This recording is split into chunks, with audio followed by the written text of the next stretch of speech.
राजस्थान के अंदर मंत्रिमंडल में बदलाव लगभग मई के महीने में होना तय माना जा रहा है।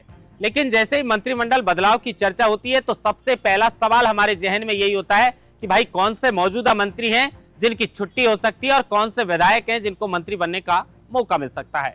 आज ऐसे 4-5 चेहरों की बात करेंगे जिन विधायकों को मंत्रिमंडल में जगह मिल सकती है। तो ऐसे चेहरों की भी बात करेंगे जो मौजूदा मंत्री हैं लेकिन उनका परफॉर्मेंस अच्छा नहीं रहा और उनके बयानबाजी की वजह से कई बार सरकार की किरकिरी भी हुई। तो वहीं ऐसा तय माना जा रहा है कि चिकित्सा विभाग और शिक्षा विभाग के मंत्री बदले जाएंगे। किरोड़ी लाल मीणा को लेकर क्या खबर है, क्या किरोड़ी लाल मीणा का विभाग भी बदला जाएगा, बातचीत इस पर भी करेंगे। लेकिन सब इंस्पेक्टर भर्ती को लेकर आज बड़ा फैसला आने वाला है। हाईकोर्ट में आज 2 मई को सब इंस्पेक्टर भर्ती पर सुनवाई है। तो इसी के दौरान हनुमान बेनीवाल जो शहीद स्मारक पर धरना देकर बैठे थे, आज सीधा शहीद स्मारक पर ना पहुंचकर हनुमान बेनीवाल, उनकी सेना और राजस्थान के बेरोजगार युवा सड़कों पर उतर गए। मांग एक ही है कि सब इंस्पेक्टर भर्ती को रद्द करो, आरएस भर्ती जो है उसको लेकर कॉपी सार्वजनिक करो। तो वही जो भी धांधली हुई है उनकी जांच करवाई जाए। नमस्कार, आप देख रहे हैं लोकमत हिंदी और मैं हूं आपके साथ महेंद्र बांसरुटा।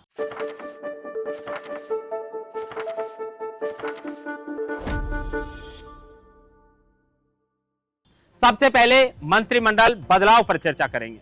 काफी समय से ये कयास लगाए जा रहे थे कि राजस्थान के अंदर मंत्रिमंडल का बदलाव किया जाएगा। उपचुनाव से पहले भी इस तरह की खबरें थी, लेकिन अब सूत्रों की माने तो मई के महीने में बहुत जल्द राजस्थान में मंत्रिमंडल में बदलाव किया जा सकता है। इसको लेकर राजस्थान के मुख्यमंत्री भजनलाल शर्मा दिल्ली भी गए, लेकिन इस दिल्ली के दौरे के दौरान उनकी मुलाकात अमित शाह से तो नहीं हो पाई, लेकिन जेपी नड्डा से मुलाकात कर फिर से जयपुर लौटे हैं।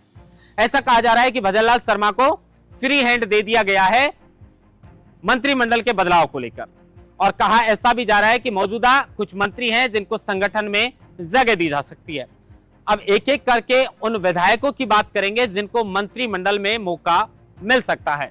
सबसे पहले नाम की हम बात करें जिसको लेकर सबसे ज्यादा चर्चा है और कयास लगाए जा रहे हैं, तो पाली से आने वाले विधायक जो हैं पुष्पेंद्र सिंह, ऐसा कहा जा रहा है कि पुष्पेंद्र सिंह को मंत्रिमंडल में जगह मिल सकती है। उसके बाद अगर बात करें तो केकड़ी से आने वाले जो शत्रुघ्न गौतम हैं, उनको लेकर भी इस तरह के कयास लगाए जा रहे हैं कि भजनलाल के मंत्रिमंडल में उन्हें जगह दी जा सकती है। उसके अलावा श्रीचंद कृपलानी का भी नाम चल रहा है कि उन्हें भी मंत्रिमंडल में जगह दी जा सकती है। और उसके अलावा अगर बात करें तो फलोदी से आने वाले पब्बाराम विश्नोई का नाम भी चर्चाओं में है कि उन्हें भी मंत्रिमंडल में जगह दी जा सकती है। तो वही ऐसे जो मंत्री हैं जैसे कन्हैयालाल चौधरी, उनको लेकर कहा जा रहा है कि कन्हैयालाल चौधरी का जो परफॉर्मेंस है वो ठीक नहीं रहा है, हो सकता है कि उन्हें बाहर का रास्ता देखना पड़े। सुरेश रावत को लेकर भी इस तरह की चर्चा है। तो वहीं सुमित गोदारा को लेकर भी इस तरह की चर्चा है कि उन्हें भी मंत्रिमंडल से बाहर का रास्ता दिखाया जा सकता है, क्योंकि इनके बयान को लेकर कई बार सरकार की किरकिरी भी हुई है और उसको लेकर ऐसा माना जा रहा है कि इनकी छुट्टी हो सकती है। अब अगर किरोड़ी लाल मीणा की बात करें तो किरोड़ी लाल मीणा ने राजस्थान के मुख्यमंत्री भजनलाल शर्मा को जो मंत्री पद से इस्तीफा भिजवाया था वो इस्तीफा आज तक मंजूर नहीं हो पाया है। खबरें तो ऐसी भी हैं कि जो डॉक्टर प्रेमचंद बैरवा है उनकी जगह उप मुख्यमंत्री बदला भी जा सकता है। हो सकता है कि किरोड़ी लाल मीणा को यह पद दे दिया जाए और उनका महकमा बदल दिया जाए। खैर ये सिर्फ चर्चा है, लेकिन कहीं ना कहीं किरोड़ी लाल मीणा के महकमे को लेकर सबसे ज्यादा चर्चा है कि उन्हें कोई अच्छा विभाग दिया जा सकता है। बाबा खुद डॉक्टर रहे हैं, तो ऐसे में सबसे ज्यादा कयास लगाए जा रहे हैं कि राजस्थान में सबसे ज्यादा जो संभावना है वो चिकित्सा मंत्री और जो शिक्षा मंत्री है उसको बदलने की है, और हो सकता है कि चिकित्सा मंत्री जो है वो किरोड़ी लाल मीणा को बना दिया जाए। खैर इस तरह की खबरें आमतौर पर आती हैं, लेकिन संभावनाएं हैं कि किरोड़ी लाल मीणा का जो महकमा है वो बदला जा सकता है, अच्छा विभाग उनके हाथों में दिया जा सकता है। और जिस तरीके से बार बार विपक्ष भी ये कहता है कि किरोड़ी लाल मीणा ने विपक्ष में रहकर संघर्ष किया था, उनके साडू जो माने जाते हैं गोविंद सिंह डोटासरा, यहां तक कि सचिन पायलट इस बात को कह चुके कि बाबा के संघर्ष के हिसाब से उन्हें महकमा नहीं दिया गया है। तो खबरें ऐसी हैं कि किरोड़ी लाल मीणा को आने वाले मंत्रिमंडल बदलाव में कोई अच्छा मंत्री पद दिया जा सकता है। और बाबूलाल खराड़ी को लेकर भी चर्चा है कि उनका भी जो परफॉर्मेंस है वो ठीक नहीं रहा, तो इसलिए हो सकता है कि उन्हें भी बाहर का रास्ता दिखा दिया जाए। जो भी है, लेकिन बीजेपी हमेशा जो है वो चौंकाने के लिए जानी जाती है, चाहे वो मंत्री बनाए जाएं या फिर मुख्यमंत्री बनाए जाएं। तीनों राज्यों में जब मुख्यमंत्री बने थे तो इन तीनों नामों की चर्चा नहीं थी, चाहे वो छत्तीसगढ़ हो, चाहे वो मध्य प्रदेश हो, चाहे राजस्थान हो। बीजेपी इस तरह के फैसले लेने के लिए जानी जाती है।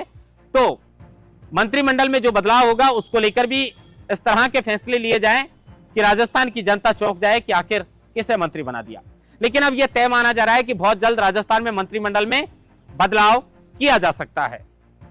अब 5 से 6 ऐसे भी चेहरे हैं जिनको लेकर चर्चा है कि इन्हें जो है वो संगठन में जगह दी जा सकती है। अब कौन कौन से वो चेहरे हैं आने वाले समय में उनका भी पता चल जाएगा। खैर, मंत्रिमंडल को लेकर जो भी खबरें आएंगी हम आपको बताते रहेंगे। लेकिन आज 2 मई है और 2 मई राजस्थान की सब इंस्पेक्टर भर्ती के लिहाज से बेहद महत्वपूर्ण दिन है। 4 वर्ष से ये भर्ती इस बात का इंतजार करके बैठी है कि यथावत रहेगी, रद्द होगी, यथावत रहेगी या रद्द होगी। अब इसको लेकर सरकार ने 4 महीने का कोर्ट से समय मांगा था, लेकिन 2 महीने का समय मिला था और आज इस मामले को लेकर सुनवाई है। तो कोई बड़ा फैसला इसको लेकर आ सकता है, इसका इंतजार रहेगा। लेकिन हनुमान बेनीवाल जो राजस्थान के बेरोजगार युवाओं के साथ धरने पर हैं, लगातार अनेकों मांगों के साथ वो धरने पर बैठे हुए हैं, चाहे वो सब इंस्पेक्टर भर्ती को रद्द करने की मांग हो, चाहे आरएस भर्ती की कॉपियां सार्वजनिक करने की बात हो। आज तो वो के विश्नोई के जोधपुर वाले व्हाइट हाउस पर भी सवाल खड़े कर दिए हैं। कई गंभीर आरोप वो एसओजी पर भी लगा रहे हैं कि एसओजी जो है वो पैसे लेकर बड़े बड़े लोगों को जो है वो छोड़ने का काम कर रही है, लेकिन दूसरी तरफ एसओजी जांच भी कर रही है। कुछ दिन पहले हनुमान बेनीवाल ने कहा था कि एसओजी के अंदर कर्मचारियों की कमी है, कर्मचारी बढ़ाए जाएं तो जल्दी जल्दी जो बड़े मगरमच्छ हैं वो इनके शकंजे में फंस सकते हैं। अब हनुमान बेनीवाल जिस तरह की बात कर रहे थे के विश्नोई के ऊपर, उन्होंने ये भी आरोप लगाए थे कि 2 लड़कियां थी जो 6-6 लाख रुपए में डमी देकर और परीक्षा दिलवाई थी, और वो 6-6 लाख रुपए जो है वो के विश्नोई के भाई से आए थे। और के विश्नोई को लेकर इस तरह के आरोप हनुमान बेनीवाल ने लगाया। हनुमान बेनीवाल तो ये भी आरोप लगा चुके हैं कि राजस्थान के अंदर बहुत सारे ऐसे मंत्री हैं, कुछ सीएमओ में बैठे अधिकारी हैं और कुछ आईएएस अधिकारी हैं, उनके परिचित या उनकी महिला मित्र राजस्थान में सब इंस्पेक्टर बन गई और उसी को लेकर इस भर्ती को रद्द नहीं किया जा रहा। लेकिन सवाल एक ये भी है कि सरकार पिछले विगत 25 वर्ष की हम बात करें तो राजस्थान में वसुंधरा गहलोत और इन दोनों के गठबंधन में जिस तरीके से बेनीवाल ने आरोप लगाए हैं, राजस्थान के बेरोजगार युवाओं के साथ तो कुठाराघात हुआ है। क्योंकि राजस्थान के अंदर ऐसी कोई भर्ती बची नहीं है जिसका पेपर लीक नहीं होता। आप कोई सी भी भर्ती उठा के देख लीजिए, सबके पेपर लीक होते हैं, सब में डमी बिठाए जा सकते हैं। और अब तो राजस्थान के बेरोजगार युवाओं से भर्तियों के नाम से विश्वास ही उठ चुका।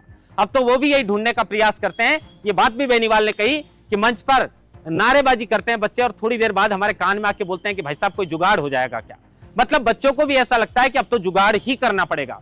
लेकिन बीजेपी सरकार से काफी उम्मीद है, क्योंकि चुनाव में सबसे बड़ा मुद्दा इसी को बनाया था और इसको लेकर आज हनुमान बेनीवाल सड़क पर उतर गए हैं, संघर्ष कर रहे हैं। कोर्ट से भी फैसला आने वाला है। क्या नई खबर आएगी वो फिर हम आपको लोकमत हिंदी के माध्यम से जरूर बताएंगे। महेंद्र बस्ता, लोकमत हिंदी, जयपुर।